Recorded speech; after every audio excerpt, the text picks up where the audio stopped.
नमस्कार चौहान साहब जी। मेरा सौभाग्य है आज मुझे आपसे रूबरू होने का मौका मिला है।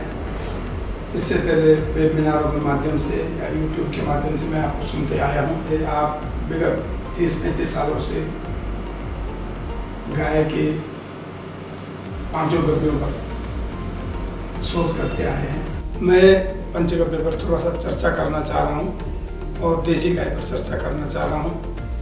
जैसे हमारे धर्म ग्रंथों में, शास्त्रों में गाय का जगह जगह वर्णन मिलता है, उसकी पूजा होती है, उसकी स्तुति की जाती है, किंतु उसका वैज्ञानिक पक्ष आज के परिप्रेक्ष्य में किस प्रकार से है। जैसे कि धर्म ग्रंथों में कहा गया है गोमय वस्ते लक्ष्मी गोमूत्रे धनवंतरी।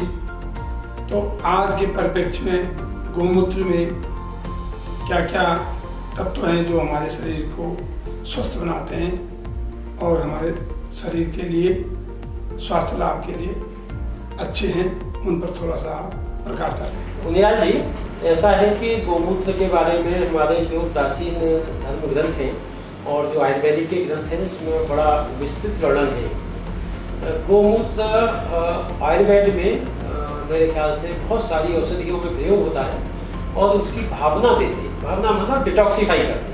कई औषधियाँ ऐसी हैं आयुर्वेद की कि जिनमें पॉइजन्स, टॉक्सिन्स ज़्यादा हैं। कुचला है जैसे एक एग्जाम्पल दें स्टिकनी, तो उसकी प्रोसेसिंग गोमूत्र में करते हैं। गोमूत्र में उसके टॉक्सिन्स आ जाते हैं और शुद्धिकरण होता है, औषधि बनती है। लेकिन इधर विषय दूसरा है कि जैसे आपने कहा कि पंचगव्य गाय और पंचगव्य में भी गोमूत्र, इसके क्या उपयोग हो सकते हैं। कोई नेक्टर, कोई अमृत या कोई महाऔषधि कहता है, जैसे आपने एक श्लोक में बताया कि धन्वंतरी की संज्ञा दी, तो गोमूत्र एक महाऔषधि है ही है, वास्तव में है। तो हमने वैज्ञानिक रूप से अभी प्रमाणित भी किया। पिछले मेरे ख्याल से करीब 30 वर्षों से हम लोग ये चीज़ को देख रहे हैं और उसमें हमने पाया कि जो गोमूत्र है इससे शरीर की इम्यूनिटी बढ़ती है। इम्यूनिटी माने रेजिस्टेंस ऑफ द बॉडी, और इम्यूनिटी कितनी बढ़ती है, ऑप्टिमल लेवल तक बढ़ती है। और कौन सी गाय का गोमूत्र ज़्यादा प्रभावी है कि जो हमारा देसी गोवंश है। विदेशी जो आए या संकर नस्ल है या भैंस है, इनका मूत्र इफेक्टिव नहीं है। अब देसी गाय के गोमूत्र पर हमने चूहों में, मुर्गियों में, अंडों में कई प्रकार के परीक्षण किए हैं और अब तक मेरे ख्याल से करीब 30 एक्सपेरिमेंट हमारे विभिन्न प्रकार के लग चुके हैं। अभी भी चूहों में एक्सपेरिमेंट चल रहा है। तो उसमें होता क्या है कि ये जो इम्यूनिटी है, इस इम्यूनिटी के जितने पैरामीटर्स वैज्ञानिक लोग मानते हैं, वो सभी पैरामीटर्स पर गोमूत्र का सकारात्मक प्रभाव पड़ता है। गोमूत्र उसको बढ़ाता है जितना शरीर की रिक्वायरमेंट होती है उस हिसाब से। तो हमने काफ़ी वर्षों से इस पर अनुसंधान किया है। कई यूएस पेटेंट भी हैं इसमें, तमाम रिसर्च पेपर भी हैं इसमें, कि सबसे पहला गुण जो गोमूत्र का है वो शरीर की इम्यूनिटी को बैलेंस करता है, बढ़ाता है। अभी जब ये पेंडेमिक हुआ कोरोना का, तो इम्यून बूस्टर ढेर सारी बातें हुई, तमाम तरह की औषधियाँ आयुर्वेदिक और ऐसे करके मार्केट में भी आई। गोमूत्र को भी कहते हैं कि इम्यून बूस्टर है, लेकिन इम्यून बूस्टर एक सही शब्द नहीं है। मैं इसको कहता हूँ इम्यूनोमॉड्यूलेशन। इम्यूनोमॉड्यूलेशन माने कि इम्यूनिटी का बैलेंस करता है, न तो ज़्यादा बढ़ाता है न ज़्यादा घटाता है। जैसा हम सब जानते हैं कि जो इम्यूनिटी है ये शरीर की वो रेजिस्टेंस है जो बाहरी तत्वों से शरीर की रक्षा करती है और वो बाहरी तत्वों के खिलाफ बनती है, अपने सेल्फ के खिलाफ नहीं बनती। ऐसी इम्यूनिटी शरीर में अगर कम हो जाए, कम कैसे होती है, आजकल खान पान, खाद्य पदार्थ, इनमें सब में एग्रोकेमिकल्स हैं, पेस्टिसाइड्स हैं, हैवी मेटल्स हैं, खाने पीने की चीज़ों में कलर है, प्रिजर्वेटिव है, सुगंध के लिए डाल देते हैं, फ्लेवरिंग एजेंट डालते हैं, तो ढेर सारे जो केमिकल्स आते हैं, केमिकल्स के फलस्वरूप वो जो इम्यूनिटी है शरीर की वो कमजोर हुई। और कमजोर इम्यूनिटी के फलस्वरूप क्या है कि हमें विभिन्न प्रकार की बीमारियां जल्दी लगती हैं और कैंसर होने की भी संभावना बढ़ जाती है। क्यों? क्योंकि शरीर में इम्यूनो सर्वेलेंस नाम की जो चीज़ होती है वो वीक हो जाती है और सर्वेलेंस प्रॉपर नहीं हो पाती। गोमूत्र शरीर में जो नेचुरल इम्यूनिटी है उसे, जो एक्वायर्ड इम्यूनिटी है उसे, ह्यूमरल इम्यूनिटी है उसे, सेल मीडिएटेड इम्यूनिटी है उसे, साइटोकाइंस हैं, डिफरेंट तरीके के जो इंटरल्यूकिन्स हैं, ट्यूमर नेक्रोसिस फैक्टर्स हैं, ग्रोथ फैक्टर्स हैं, इन सभी पर सकारात्मक प्रभाव डालता है। गौमूत्र शरीर की जो कोशिकाएं हैं उनकी परमिएबिलिटी बढ़ाता है, डिटॉक्सिफाई करता है, कोशिकाओं से टॉक्सिन्स बाहर निकलते हैं और मेडिसिन की भी अवेलेबिलिटी ज़्यादा बढ़ा देता है। बायो एनहांसर या बायो एक्टिव का भी हमने इसे नाम दिया।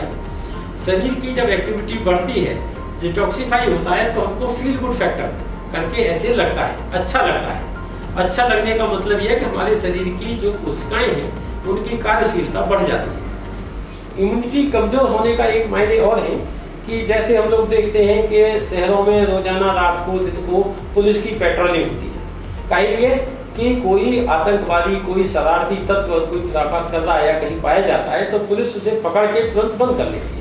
इसी प्रकार शरीर में भी एक सर्विलेंस होती है। शरीर की कुछ इम्यून सेल्स हैं वो सर्विलेंस करती हैं। जब वो सिस्टम कमजोर हो जाएगा तो वो सर्विलेंस प्रॉपर नहीं होगी, और सर्विलेंस प्रॉपर नहीं होगी तो विभिन्न प्रकार के इन्फेक्शंस लगने के चांसेस बढ़ जाते हैं और कैंसर होने के चांसेस बढ़ जाते हैं। गौमूत्र क्या करता है कि शरीर में जाके ये जो इम्यूनिटी है इस इम्यूनिटी को ऑप्टिमम लेवल तक बढ़ाता है। मायने क्या हुए कि गौमूत्र जब गया शरीर में तो इम्यूनिटी के जितने पैरामीटर्स हैं, नेचुरल इम्यूनिटी हुई, एक्वायर्ड इम्यूनिटी हुई, नेचुरल और एक्वायर्ड में फिर ये ह्यूमरल इम्यूनिटी हुई, सेल मीडिएटेड इम्यूनिटी हुई, फिर इन सभी के अलग अलग कंपोनेंट्स हुए। और वो कंपोनेंट्स क्या हैं कि जैसे न्यूट्रोफिल्स हैं, मैक्रोफेज कोशिकाएं हैं, डब्ल्यूबीसी कोशिकाएं हैं, लिम्फोसाइट्स हैं, बी सेल्स हैं, टी सेल्स हैं, एनके सेल्स हैं, इनकी एक्टिविटी, फिर cytokines, interleukins, tumour necrosis factors, interferons, इनकी एक्टिविटी, फिर एंटीबॉडी बनने की प्रक्रिया, फिर टी सेल सेंसिटाइज होने की प्रक्रिया, ये जो सारी है, डीटीएच की प्रक्रिया, मैक्रोफेज के फंक्शंस बढ़ने की प्रक्रिया, ये सारी चीज़ों को गौमूत्र ऑप्टिमम लेवल तक बढ़ाता है। मतलब क्या हुआ कि जितना शरीर में रिक्वायर्ड है उस लेवल तक इम्यूनिटी को बढ़ाएगा।